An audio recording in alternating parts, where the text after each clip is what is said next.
The psychology of childhood trauma. The small house on the outskirts of town was nothing special at first glance. It was made of weathered bricks, with a rickety wooden porch and a garden full of wild, untamed flowers. Yet, for Eleanor, the house represented the beginning of a long journey into understanding herself, a journey that would begin with the shadows of her childhood. Eleanor had always been different. From a young age, she found herself staring at the world as though through a fogged window. Her emotions were hard to name, her thoughts a constant swirling storm of confusion. She had been raised in a home where the walls were thick with silence, and the air heavy with unspoken fears. Her father, a man with the weight of his own invisible wounds, had never known how to express love. His anger was sharp and quick, like a thunderstorm that would dissipate just as fast as it came, leaving Eleanor's heart scattered like pieces of broken glass. Her mother, on the other hand, had retreated into her own shell, withdrawn and distant, incapable of providing the comfort her daughter so desperately needed.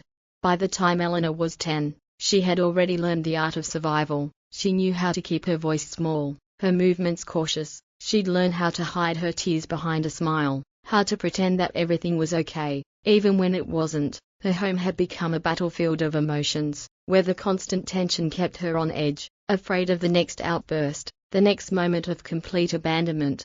It wasn't until much later, after years of feeling broken and lost, that Eleanor began to understand the concept of childhood trauma. It was during a late-night therapy session, her counselor, Henson, gently guiding her through the maze of memories she'd long tried to forget. "You understand, Eleanor," Henson said softly, "that trauma isn't always about big, catastrophic events. Sometimes, it's the small, consistent things, the neglect, the absence of safety and love, that shape how a child perceives the world." The words struck Eleanor like a cold gust of wind. It was true. She had spent years trying to convince herself that her experiences weren't traumatic enough, that others had it worse. But as she sat in the sterile office, surrounded by soft lighting and the comforting presence of Henson, the weight of those small moments, those silent wars, became undeniable. Trauma, she realized, wasn't always about bruises and broken bones. Sometimes, it was the things that went unsaid, the fear that lived in the quiet spaces between her parents' arguments, the loneliness that consumed her when no one reached out to comfort her. It was the way her body had tensed in preparation for the next explosion of rage, or the way her mind had learned to dissociate, to shut down and survive. As Henson guided her through the process of healing, Eleanor began to piece together the puzzle of her childhood. She began to understand how the absence of a nurturing environment had shaped her sense of self-worth, how the lack of emotional connection had left her with a deep sense of emptiness that she had spent years trying to fill. But with this understanding came a new power, the power to heal. Eleanor started to reclaim her voice, to face the shadows that had once seemed so insurmountable. She allowed herself to grieve for the little girl who had never known the comfort of a hug, the reassurance of a kind word. She forgave herself for the years she had spent trying to be perfect, trying to prove that she was worthy of love. And slowly, like a plant reaching toward the sun, Eleanor began to bloom. Her journey wasn't easy. The scars of childhood trauma ran deep, and there were days when the weight of the past threatened to pull her under. But with each step forward, she learned to be kinder to herself, to acknowledge the pain without letting it define her. In time, Eleanor came to understand that the trauma of childhood doesn't have to dictate the rest of one's life. Healing is a process, not a destination. It takes patience, self-compassion, and the courage to confront the things we'd rather forget. And as she looked out the window of her new apartment, the sun rising over the horizon, Eleanor knew that while the shadows of her past would always be there, they no longer had the power to control her. She had learned to walk in the light. From the outside, Natalie seemed like any other young woman. She had a steady job as a teacher, friends who cared for her, and an apartment in the heart of the town's quaint district. But inside, the echoes of her childhood lingered, silent but constant. Her parents had always been distant, not in the traditional sense of neglect, but in ways that made Natalie feel invisible. Her father, a man of few words, was often away on business or lost in his own world. When he was home, he barely made eye contact, absorbed in the pages of a book or the glow of the television. Her mother, on the other hand, was consumed with perfectionism, always preoccupied with maintaining the facade of a perfect life. She never showed affection unless it was meticulously calculated, ensuring that everything Natalie did, from schoolwork to house chores, was impeccable. Despite their apparent stability, there was an emotional vacancy that Natalie could never fill. The house, with its pristine walls and tidy rooms, felt empty. The spaces between words were filled with tension, and even laughter seemed forced. As she grew older, Natalie learned to navigate the world with a smile, hiding the confusion and isolation that lay beneath the surface. It wasn't until she reached her 20s that the full weight of her childhood began to unfold. It started with dreams, vivid, disjointed dreams that left her waking up in cold sweats. In these dreams, she was always a child, trying to get her parents' attention, desperately seeking affection that was never given. But the dreams weren't just random, they were pieces of a much larger puzzle. They started to bleed into her waking life, leaving her unsettled, her emotions fraying at the edges. The turning point came during a conversation with her therapist, Green, who had been working with Natalie for months but had never directly addressed the childhood trauma that Natalie seemed to avoid. That day, as the sun streamed through the office window, Natalie found herself speaking without thinking. "I don't remember much from my childhood," she began, her voice trembling slightly, "but I know it wasn't normal. I know I was always invisible, like I was never really seen." Dr. Green leaned forward, her expression soft but focused. "Tell me more about that, Natalie. What makes you feel invisible?" Natalie hesitated, her hands clasped tightly in her lap. "It's hard to explain. It wasn't like I was ignored. There were rules, routines, but no one ever really saw me. My parents were always busy, always distracted. I had to take care of myself, figure things out on my own, but I never felt like I could lean on them, not in the way other kids did." There was a small town nestled between rolling hills and dense forests, where life moved at a pace too slow for most people to notice the quiet cracks in its foundation. For years, Natalie lived in this town, unaware of the scars etched into her soul by the things she couldn't remember. She only knew that something wasn't right, like a constant ache in her chest, a shadow that followed her wherever she went. The words, though simple, hit her like a wave. The realization was overwhelming. For all her outward success, Natalie had never learned how to ask for help, how to trust people to be there for her. She had been emotionally starved as a child, and the effects rippled through her adult life in subtle, painful ways. She had difficulty forming lasting relationships, often feeling like she was unworthy of love or support. She pushed people away, convincing herself it was safer that way.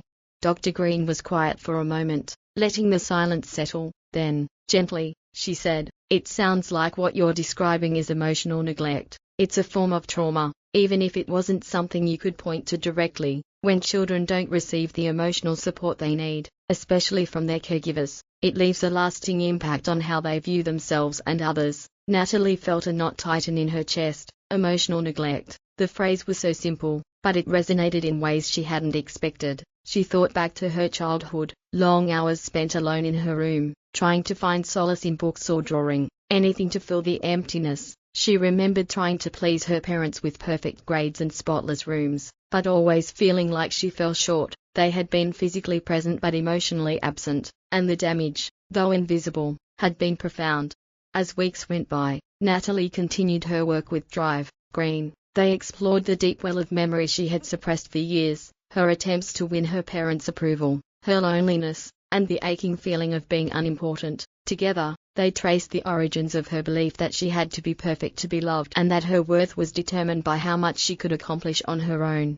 It was a slow and painful process. There were days when Natalie wanted to retreat back into the safety of her old habits, shutting down, avoiding emotions, pushing people away, but Green helped her learn how to sit with those emotions, how to unpack the fear and shame that had been buried for so long.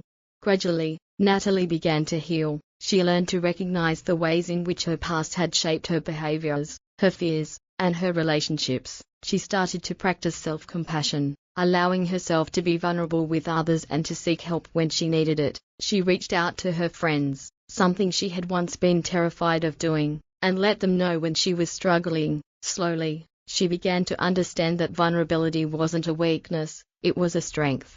One evening, as Natalie stood in her kitchen, preparing dinner for herself and a close friend, she realized that for the first time in her life, she felt truly seen. The walls she had built around her heart were starting to crumble, and she no longer felt the need to hide behind a mask of perfection. She wasn't perfect, she wasn't invisible, and that, for the first time, felt like enough. In the end, Natalie understood that childhood trauma didn't have to define her. It shaped her, yes, but it didn't control her. She was on a journey of healing, and every step she took was a small victory, a triumph over the darkness that had once threatened to swallow her whole. The sky was painted with the soft hues of dawn as the town of Greenwood slowly awoke. The streets, lined with rows of old oak trees, stretched far into the horizon, but for Eva, the world seemed small. She was a quiet girl, no older than 12, with a mind that often wandered to places others couldn't understand. Eva's world was one of silence, punctuated by the heavy footsteps of her mother's moods. Her father had long since vanished from the picture, leaving behind a gaping void that neither time nor words could fill. He had been a stranger to Eva's world, a fleeting presence that left behind only echoes in her memories. Her mother, Anna, struggled silently with the weight of responsibilities, broken dreams, and a past that never truly stayed in the past. She loved Eva deeply but lacked the ability to show it in the ways a child needed. Eva spent most days on her own, retreating into her room, where she would hide behind books and drawings. She knew early on that the world outside her imagination was unpredictable, but the world inside it was hers to control. It wasn't until the school year began that Eva's internal world began to show cracks. Mrs. Green, the new school counselor, had been assigned to check in with every child, especially the quiet ones. She had been warned about Eva by the teachers, but she wasn't prepared for the complexity that lay beneath the surface. One Wednesday afternoon, Mrs. Green found Eva sitting by herself under a tree during recess, her legs tucked close to her chest as she stared at the ground. She was always alone, her quiet demeanor making her an easy target for isolation. "Eva," Mrs. Green called gently, her voice soft and inviting. "Can I sit with you?" Eva nodded, a faint, almost invisible smile forming on her lips. She wasn't used to being asked to join others. Mrs. Green sat down beside her, not saying anything at first. She let the silence hang between them, knowing that pushing too hard could cause Eva to withdraw. After a few moments, she spoke. "I've been noticing you lately," she said softly. "You're a very thoughtful girl. Tell me, how do you feel when you're by yourself like this?" Eva shifted her gaze, meeting Mrs. Green's eyes for the first time. "I'm okay," she said, her voice barely above a whisper. Mrs. Green tilted her head. "Sometimes, being alone can make us feel safe, but other times, it can make us feel lonely." Eva hesitated. She had learned not to talk about her feelings. It wasn't that she didn't have them, she simply wasn't sure how to explain them. "It's not always safe," Eva finally whispered, almost as though she was talking to herself. "Not at home." Mrs. Green's heart sank, but she kept her composure. "Would you like to tell me more about that?" she asked. Eva hesitated, then, after a long pause, she nodded. "My mom, she gets sad sometimes. She doesn't want to be sad, but she is, and I don't know how to make her happy again." Mrs. Green listened attentively, her heart aching for the child in front of her. She had seen this before. Childhood trauma was often invisible to the naked eye, masked by the everyday routines of life, but trauma could shape a child's perception of the world, creating walls that were hard to climb, even for the people who loved them. The trauma Eva spoke of was not of a singular event but a slow erosion of safety, an accumulation of moments where her needs were overlooked, where love was given in a form that didn't match her expectations. It wasn't abuse in the traditional sense, but the absence of something vital, emotional stability, consistent care, and affection. "Eva," Mrs. Green said softly, "sometimes when we grow up with feelings we don't understand, it can be very hard to express them, but it's important to know that those feelings are valid. It's okay to feel what you're feeling." Eva's eyes widened a little, as though hearing those words for the first time. She had always wondered if her feelings, her confusion, her sadness, her anger, were normal. Was it okay to feel sad when you couldn't quite pinpoint why? Was it okay to be afraid, even when there was no one to be afraid of?